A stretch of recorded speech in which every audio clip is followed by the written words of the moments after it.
Everybody, this is Amy here. I'm here with John at a very special church, Sacred Heart of Jesus in Brooklyn, New York, and I'll let John tell you more about the church here. Sure. So the parish of Sacred Hearts St. Stephen uh, was actually a merged parish of Sacred Hearts of Jesus and Mary and St. Stephen Church, which happened in 1941. The building that we're in today, the present home of the parish, is originally St. Stephen Church. St. Stephen was founded in 1866, and it was built in the 1870s into the structure that you see here today.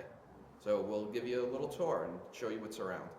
Okay, I'm gonna pause it and then move on to one of the statues. Okay, John, tell us about this specific statue here. Sure. So in the church here, you'll find many statues. That's because most of these statues are images of patron saints that Italian immigrants brought from their original hometowns in Italy here to Brooklyn when they immigrated. The statue you see here is a statue of St. John the Baptist, or San Giovanni Battista. St. John the Baptist is the patron saint of Pozzallo, Sicily, which is in the south of Sicily, and many of the people from Pozzallo immigrated here to Carroll Gardens, and they're still here. Each year there's a feast and procession with St. John the Baptist through the streets, and you'll see he's actually a replica of the exact statue that you can find in Pozzallo if you travel to Sicily. Thank you. Okay, John, here you go. So here we have three images. On the right side we have a statue of St Angelo. St Angelo was a Carmelite who lived in the 1st century, and his relics or his bones are in the town of Licata, which is in the south of Sicily. There's a great devotion to St. Angelo in Licata, and he's also the patron saint of marriage. In the middle, you have a picture of Madonna dei Miracoli, or Our Lady of the Miracle. And the miracle being the fact that she becomes pregnant with Jesus, the incarnation. And that is a particular devotion from the town of Colisano in Sicily. The people from Colisano come here each year for a mass. And this is a replica of the painting which is found in the Matrice or the Mother Church of Colisano. To the left right now, the statue of St. Michael the Archangel is under renovation. But you see here, there's the image of St. Michael the Archangel from the island of Procida, which is in the Bay of Naples. And the organization of St. Michael the Archangel, or San Michele, was actually founded here in the parish back in 1907, making it our oldest organization. The people from the town of Procida still come each year, twice a year, to celebrate his feast day. Starting on the right side here is a statue of St. Lucie. The church's original image of St. Lucie was destroyed in a fire in 1951, and this statue replaced it. St. Lucie is the patron saint of a town called Syracuse, or Syracuse, in the south of Sicily, an original Greek and then Roman colony. The statue of St. Lucie here was brought here and repaired here by the people of that town of Syracuse, and there's a great devotion to her, especially when in need of eye surgery or eye needs. In the middle is a statue of Saint Restituta. Saint Restituta is actually the patron saint of an island also in the Bay of Naples called Ischia. There are many people from this town of Ischia who live here in Carroll Gardens who immigrated here back in the late 1800s all the way through the 1900s. To the left is a statue of St. Anne. St. Anne would be the grandmother of Jesus and the mother of Mary, and that's Mary in front of St. Anne, who she's tutoring. Starting on the right, we have here a statue of St. Rosalia. St. Rosalia is the patron saint of Sicily, particularly Palermo, people from Palermo. She was a hermit who lived in the mountains up in San Pellegrino outside of Palermo, and when a famine and a plague hit Palermo, her relics were found, her bones were found in the mountain after her death. They were processed through the town, and the plague was dispelled, and everyone was healed. And so she is the patron saint of Palermo. Her relics are currently in the Cathedral of Palermo. The original statue of Santa Rosalia, which was here in the parish, is now used in Bensonhurst for the Feast of Santa Rosalia each year. And this statue now remains in its place here in the church. To the left is an image of St. Rita. St. Rita has a great devotion throughout Italy, especially in the Puglia region. She was a wife and a mother who endured great hardship, both from an abusive husband and from children who were also abusive to her. After their deaths, she entered the convent and she lived a life of holiness and was even awarded with the stigmata. She was actually pierced in the forehead by a thorn miraculously. Starting on the right, we have a statue of St. Peter. St. Peter of San Pietro is actually the patron saint of an island called Panarea, which is one of the insular islands off of Sicily and Calabria. In the middle, you have a statue of St. John Paul II the Great, as well as to the left, an image of St. Bartolomeo, or St. Bartholomew, who is the patron saint of two islands off of Sicily, which are also insular islands, the islands of Alacuti, as well as Lipari. Thank you, John. Okay. This is an image of St. Stephen, one of our patron saints. St. Stephen was the first martyr of the Catholic Church, of Christianity. St. Stephen was a deacon, and he's therefore also the patron saint of deacons. And he was stoned to death by St. Paul before St. Paul's conversion. And so St. Stephen here is seen holding the stones, as well as the palm, which shows victory over his death. Thank you. Okay, John, this is a very special one here. Yeah, so this is our sanctuary of the Sacred Heart of Jesus, who's one of our patrons. This particular image of the Sacred Heart of Jesus is a very old statue. And you can see it actually has something rather odd in that it has these rays coming from his head. The statue was commissioned by the Italian immigrants, and it's often said that the rays reflect the Statue of Liberty. And so showing that Christ and Jesus has a part in that freedom that we all speak of when we come to America. Yes. Directly below the statue is a very special thing. It's a first-class relic or piece of the body of St. Francis Xavier Cabrini. Mother Cabrini, as she's known, actually ministered here in this parish in the late 1800s and early 1900s. She founded many missions as well as a school and a convent, and her sisters were here in the parish for many decades. Wow. This year, so recently, a relic of Mother Cabrini was placed here, and it was particularly placed here by Bishop Nicholas DiMarzio, the Bishop of Brooklyn. And it was placed under this image of the Sacred Heart because of Mother Cabrini's great devotion to the Sacred Heart. And her order was actually the Missionary Sisters of the Sacred Heart of Jesus. Thank you. Okay, John, can you tell me about the altar here? Sure. So this altar was actually installed in the 1940s as a symbolic gesture of the unification of the two parishes of Sacred Hearts and St. Stephen. So the original altar from St. Stephen was removed, and this was put in its place to show that this new parish was coming together. On the altar, you could see above the two doorways the images of St. Stephen on the left, the palm and the stones, and the Sacred Heart on the right. In the center, you see a crucifix, which during the Easter time spins around, and a place is there for the resurrected Christ image to be seen instead. In the post-Vatican II renovations of the church, the altar of sacrifice, or the altar table in front of us, was taken from up on the reredas, or the back altar, where the tabernacle is, and it was brought forward so that the modern Mass could be celebrated. Wow, it's amazing. Thank you. Okay, John, can you tell us about here? So this is our main image or statue of the Blessed Virgin Mary, the Immaculate Mother, and this is a replica of the statue at Lourdes, at the grotto at Lourdes.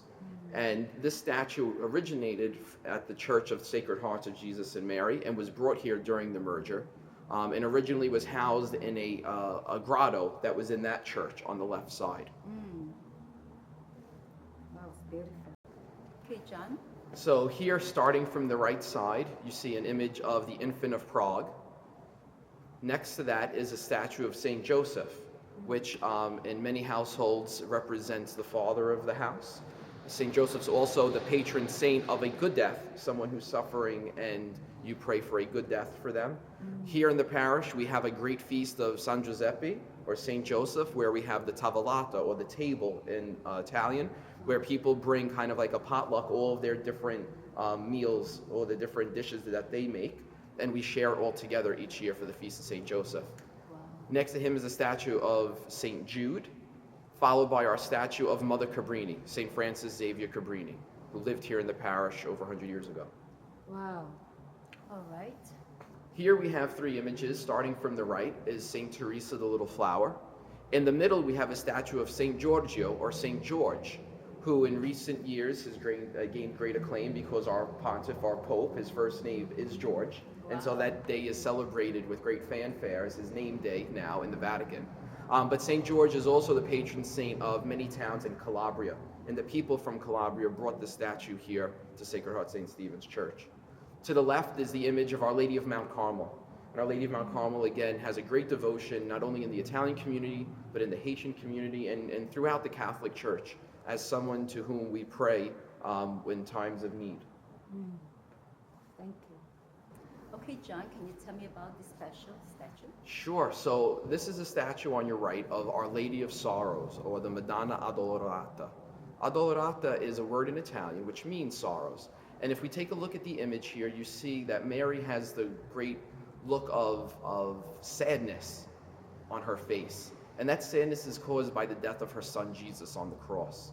Symbolically, it's also seen as a knife piercing her heart, or a sword piercing her heart, right there in the middle of her chest. This image is a replica of the image of Our Lady of Sorrows, which could be found in the town of Mola de Bari, which is in the Puglia region of Italy. And the people of Mola de Bari brought this statue over in the 1940s, in 1948. And each year since, they process with her through the streets of Carroll Gardens on her feast day, the second Sunday of September, closest to September 15th, as well as on the feast of Good Friday, or the celebration of Good Friday, where she's changed into an all-black dress and processed throughout the streets with the image of the Cristo Morto, or the dead Christ. She's also placed here in the church perfectly underneath the Station of the Cross, where Jesus meets the Blessed Mother. So it's put here to show where in the stations this image is coming from. Jesus meeting his mother on the way to Calvary.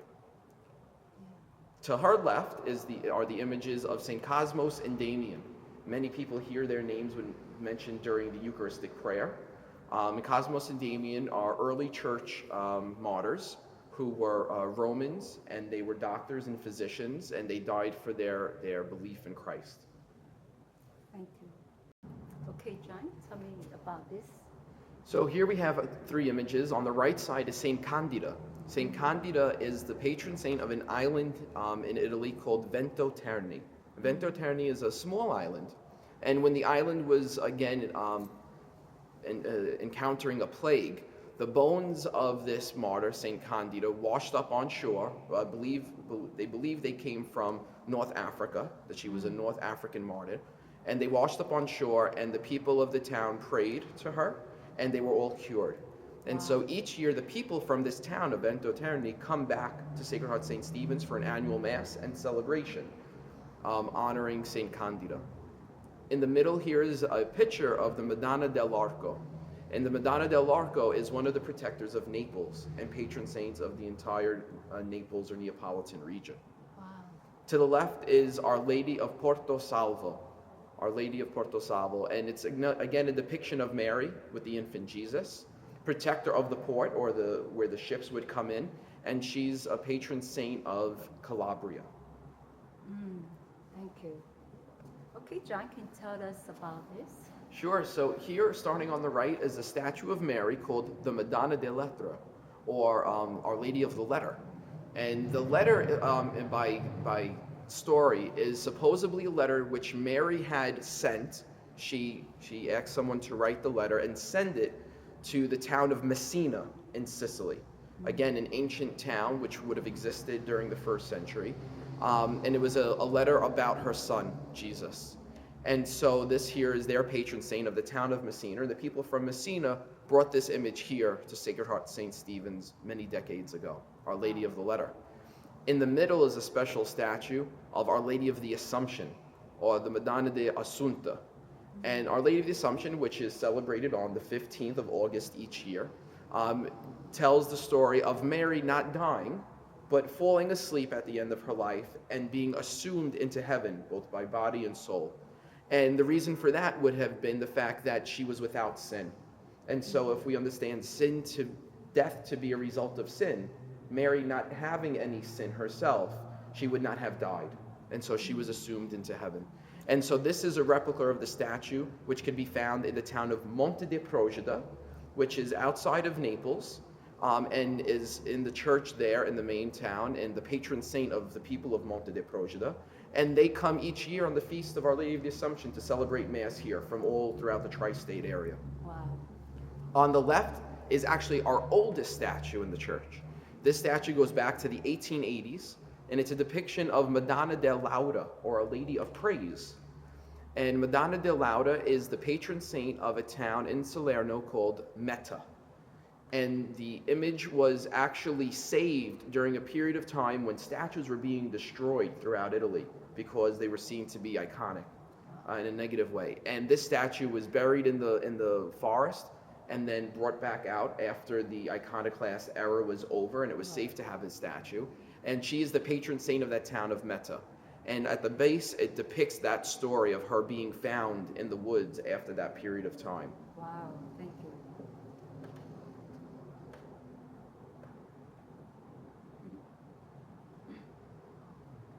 Need to get on my phone.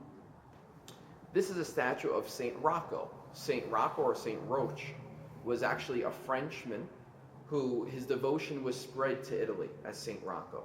And St. Rocco is the patron saint of many towns in Italy, including places like Potenza, as well as this, where this statue came from, which was in Lecce.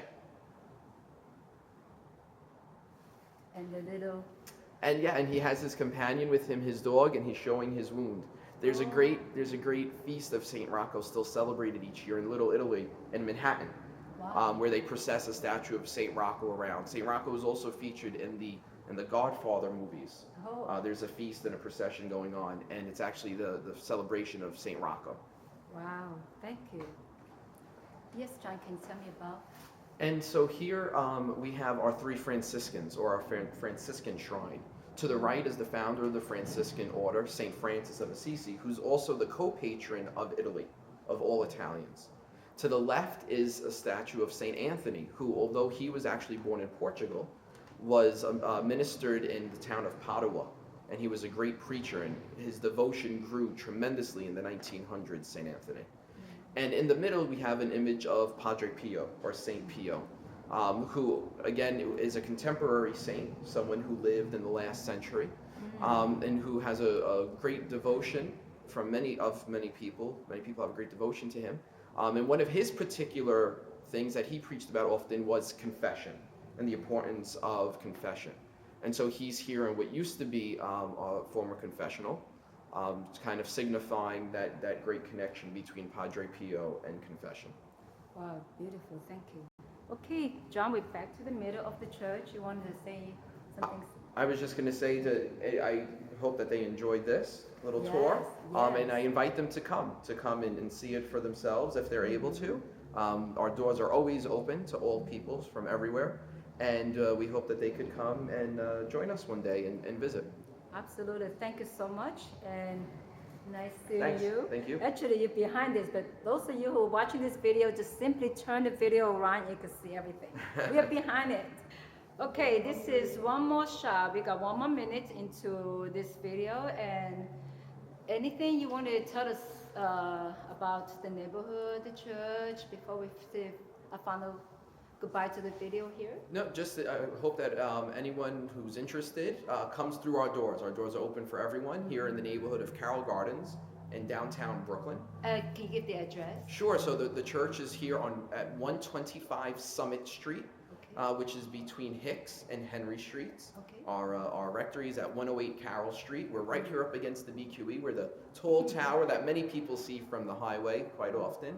And our doors are always open, like we said, for people to come and worship with us, to learn about us, learn the history of this community, as well as the immigrant communities who have come through the doors over the decades. And so just thank you so much for coming. Oh, thank you for letting me to take this 360 video of the church, and you give us information about the statue. It's just valuable information that I didn't even know about it. So great, and thank you again. Thank you so much. Take care. Bye, guys. Bye-bye.